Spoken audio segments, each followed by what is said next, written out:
Isang napakabigat na pagsubok ang naghihintay para sa ating mga pambansang kupunan sa darating na Nagoya Aichi 2026 Asian Games ngayong Setyembre.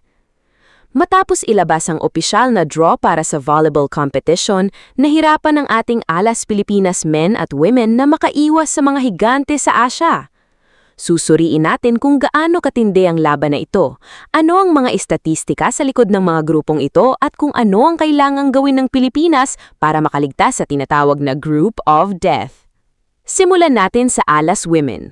Kasalukuyang nasa ika-61 na pwesto sa FIVB World Rankings ang ating kupunan at nalaglag sila sa Group B.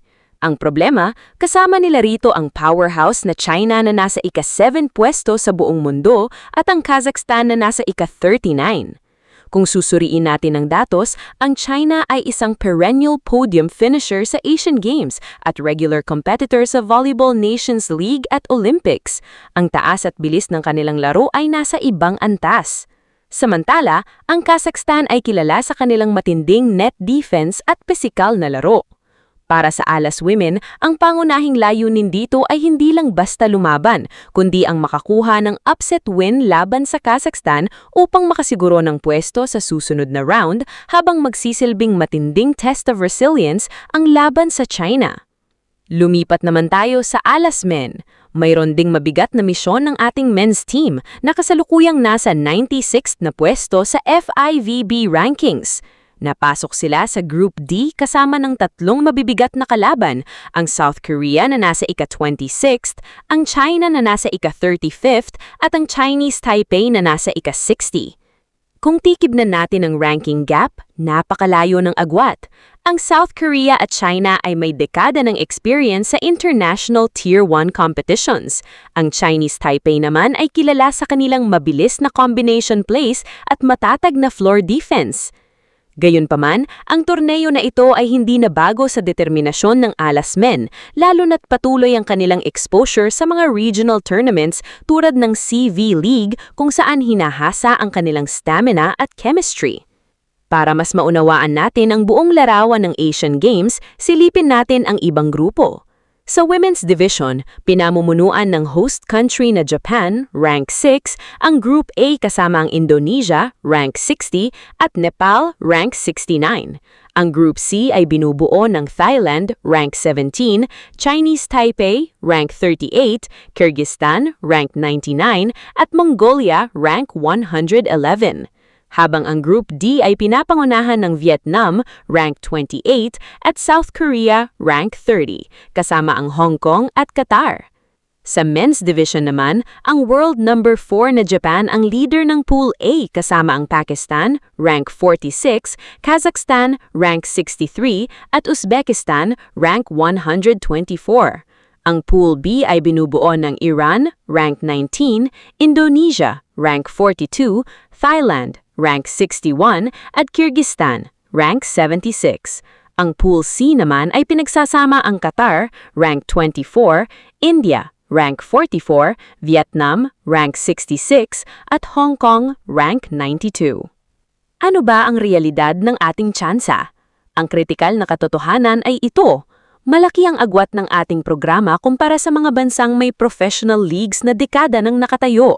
Ang mga ranks natin na 61 para sa women at 96 para sa men ay sumasalamin sa kakulangan ng international exposure noon, gubamat unti-unti na itong natutulugnan ngayon.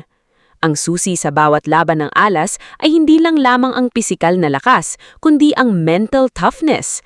Kailangan nilang bawasan ang unforced errors, pagbutihin ang unang bola o reception at samantalahin ang bawat pagkakataon sa transition attack.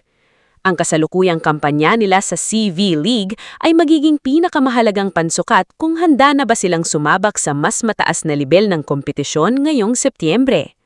Magiging maduli ba ang Nagoya Aichi 2026 Asian Games para sa Alas Pilipinas? Siguradong hindi. Ito ang pinakamahirap na hamon na naharap nila sa mga nakaraang taon. Ngulit sa bawat hampas at depensa, naroon ang patunay na patuloy na lumalago ang volleyball sa ating bansa. Ano sa tingin mo ang magiging kapalaran ng Alas Pilipinas sa mga grupong ito? Makakagawa kaya tayo ng isang malaking upset laban sa mga higante sa Asia? I-comment ang iyong opinyon sa ibaba. Huwag kalimutang i-like ang videong ito at mag-subscribe sa iba pang malalim at direktang pagsusuri sa mundo ng sports.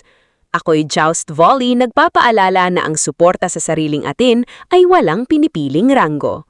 Hanggang sa susunod na laban! Ito talaga yung idol ko. May asim pa eh. Grabe mag-set kanina. Tama na, sige na. Ano gusto mo? Sa lahat ng followers, pang-follow na lang para malibre ako. Oo nga, sa FEO, sa may Pero Hepalane. wag lang sa MJs. Bye, Coach Daddy! Love you! Ang colorful ah. Tingnan mo! Daming naman ang bulsa ko. Ay, paldo ah. Something for you. Walang yan. Binusa mo pa yan, tinapay mo. Hindi mo naman sinabing may kadate ka. Hindi mo man lang pinakilala sa amin ni Tita Dors. Pasensya na, hindi din kami magkaintindihan. Ang sarap. Yummy! Oh, hi kayo dyan. Hi kayo sa vlog ko. Hi, vlog! Hi vlog. Yummy. Papabayin na si Ethan. Baba na, Ethan!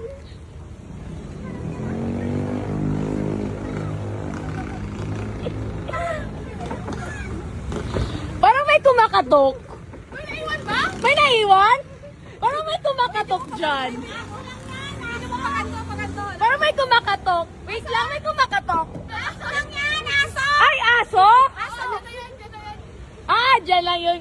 Nagpagkain ka naman dyan ah! May flashlight yung dog. Ay! Ibang dog to! Ba't may flashlight yung dog? Ala na, wala na yung susi.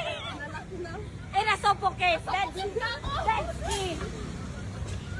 Bakit? Pawis ka. Oy! Mali ka na naman. Ano yung pause sa West? It's English. I'm wet. Going back to Honolulu. Just to get to Maui.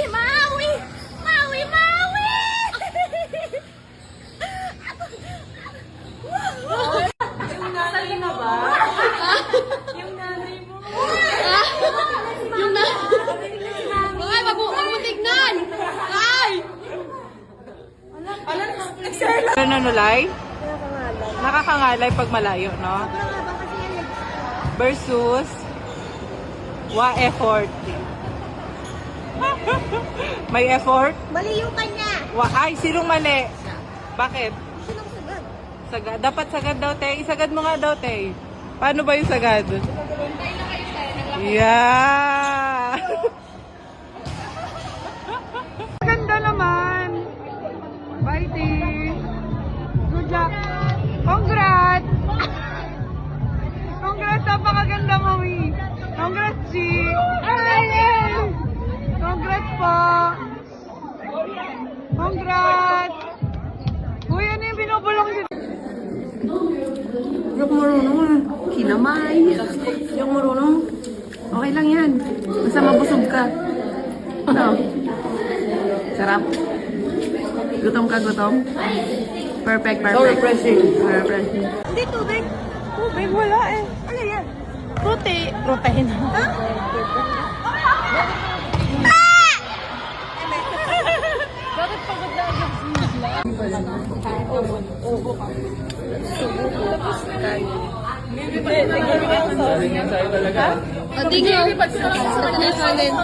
Akin yan. Ako bahala.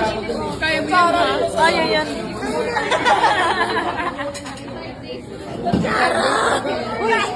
Ano ba to?